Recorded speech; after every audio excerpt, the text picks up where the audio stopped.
पश्चिम बंगाल के पश्चिम मेदिनीपुर जिले के घाटाल में बाढ़ ने जबरदस्त तबाही मचाई है।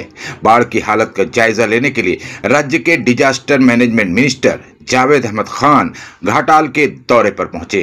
उनके साथ स्थानीय टीएमसी एमपी और टॉलीवुड स्टार देव भी थे।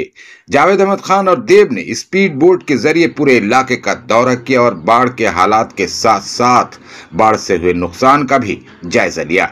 इस दौरान वो घाटाल के अजब नगर पहुंचे, जहां उन्होंने बाढ़ से पीड़ित लोगों से बातचीत की, साथ ही उनके बीच रिलीफ भी बांटा।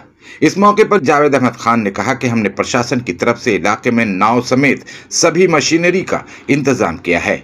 यहाँ के लोगों को उनकी जरूरत की हर चीज मुहैया कराई जाएगी, लेकिन इतनी बड़ी बाढ़ से इतनी जल्दी निपटा नहीं जा सकता है। मुख्यमंत्री भी यहाँ का दौरा कर सब कुछ देख चुकी हैं। जिला प्रशासन के तमाम अधिकारी यहाँ मौजूद हैं। हम भी यहाँ आए हैं, जरूरत पड़ी तो फिर आएंगे। घाटाल के लोगों को बाढ़ प्रभावित इलाकों से निकालकर सुरक्षित जगह तक पहुंचाना सरकार की जिम्मेदारी है। वहीं घाटाल के सांसद देव ने कहा कि ये आज की कहानी नहीं है। यहाँ के लोग बरसों से इस समस्या से जूझ रहे हैं। ये वक्त दूसरों को जिम्मेदार ठहराने का नहीं, बल्कि इस वक्त हम सबको घाटाल के लोगों के साथ खड़े होने की है। हम मीडिया के सामने कितनी भी बात कर लें, दर्द तो वही समझते हैं जो पानी में है। प्रकृति पर किसी का नियंत्रण नहीं है। अब हमें सोचना होगा कि लोगों की मदद कैसे की जाए। देव ने कहा कि घाटाल के बाढ़ से प्रभावित लोगों की मदद में कोई कमी नहीं रखी जाएगी। हमारी सरकार हर तरह से उनकी मदद करेगी। আপনার কতগুলো বোট কাজ করছে, কি কি মেশিনারি এখানে কাজ করা হচ্ছে? দেখুন, পুরো প্রশাসন ছাপিয়ে পড়েছে এবং যতটা বোট দরকার আছে সবই আমরা ব্যবস্থা করছি এবং ব্যবস্থা হয়ে আছে। এইখানে দেব এসেছে, আমি এসেছি এবং আমাদের আরও সব আধিকারিকরা আসছেন, ঘুরছেন। আমার ডিজি সিডি এসেছেন, তার সঙ্গে কন্ট্রোলার এসেছেন। যা প্রয়োজনীয়তা আছে মানুষের সেটা পূরণ করবার চেষ্টা করা হবে। কিন্তু এত বড় একটা এরিয়া যেখানে প্রত্যেকটা ঘাটালের কিরকম যে জিপি এফেক্টেড হয়ে গেছে, সেই জায়গায় কিন্তু আমরা রাতারাতি কিছু করতে পারবো, চেষ্টা করছি যাতে মানুষের পাশে দাঁড়ানো। সেটাই আমাদের মানবিক সরকার, আমাদের নেত্রীর সেটাই আদর্শ আছে, সেই আদর্শের উপরে আমরা কাজ করছি। প্রশাসনিক বৈঠকও তো আছে, বৈঠকে আজকে মূলত কি কি নিয়ে আলোচনা হবে? সবই নিয়ে আলোচনা হবে, যেটা এখানে প্রবলেমগুলো আছে কীরকম ওভারকাম করা যায়, তার সঙ্গে ফিউচারের প্ল্যানিং। এরপরে আমরা ফিউচারের প্ল্যানিংটা যাতে ভালো মতন হয়, যাতে সুন্দরভাবে এখানে ঘাটাল যেটা কিরকম সে এরিয়াটা যেটা এফেক্টেড হয়, তার জন্য আগে থেকে কী প্রস্তুতি নিতে হবে সেটা আমরা দেখে খুদিয়ে ব্যবস্থা নেব। Thank you. আজকে নয়, বছর কি 10 বছর আমাদের চেষ্টাকে মানুষের কষ্ট কিভাবে ভাগ করে নেওয়া যায় এবং মানুষকে এই সময় কিভাবে পরিষেবা যেন দেওয়া যেতে পারে।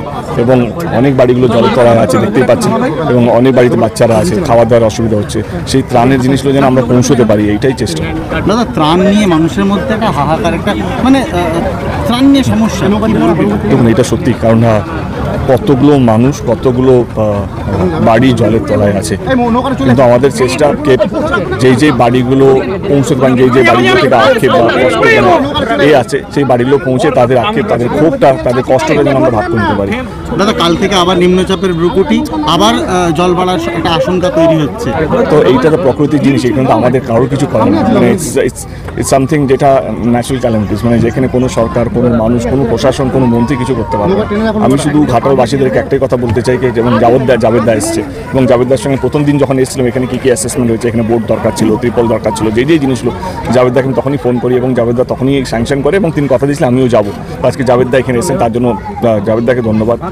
কাছ থেকে ঘাটালের মানুষের কষ্টগুলো দেখা, এবং আমার মনে হয় কি উনি যাওয়ার পর আরও অনেকগুলো পদক্ষেপ নেবেন যাতে ঘাটালের মানুষ এই কষ্টটা এমন একটা কষ্ট আমরা যতই বলি না কেন সেটা কোনোদিনও ভাগ করা যেতে পারবে না। এই মানুষ যারা এই জলের তলায় থাকে, এই মানুষ যারা যতই হোক না কেন, আমরা যতই মিডিয়ার সামনে ভাষণ দিই না কেন, তাদের এই কষ্টটা আমরা কোনোদিনও মানে হয় না কমাতে পারবো না। এইটা একটাই হবে কি আমাদেরকে সবাইকে একসাথে থাকতে হবে, একসাথে কাজ করতে হবে এবং এই মানুষের পাশে থাকতে হবে। দাদা, কোনো কেন্দ্র চিঠি দিয়েছে তুমি? এই আমাদের রাজ্যের দিদির সাথে কথা, সিএমের সাথে কথা হয়েছিল এটা নিয়ে। সিএম নিজেই একটা চিঠি পাঠিয়েছে এবং আমার মনে হয় সিএম চিঠি পাঠিয়েছে, সেটাই সবচেয়ে বড় চিঠি আমাদের রিপ্রেজেন্টেটিভ হয়ে, আমাদের নেত্রী হয়ে। আমার মনে হয় এখন এই রাজ্য কেন্দ্র ঝামেলা করে এখন লাভ নেই। এখন যেটা দরকার সেটা হচ্ছে মানুষকে কীভাবে আমরা মানুষকে কীভাবে এই কষ্ট থেকে বাঁচাতে পারি, কি কষ্ট কতটা মানে যে যন্ত্রণার মধ্যে আছে সেইখান থেকে কীভাবে বার করতে পারি, সেটাই আমাদের লক্ষ্য হওয়া উচিত। জাবেদ থেকে ধন্যবাদ।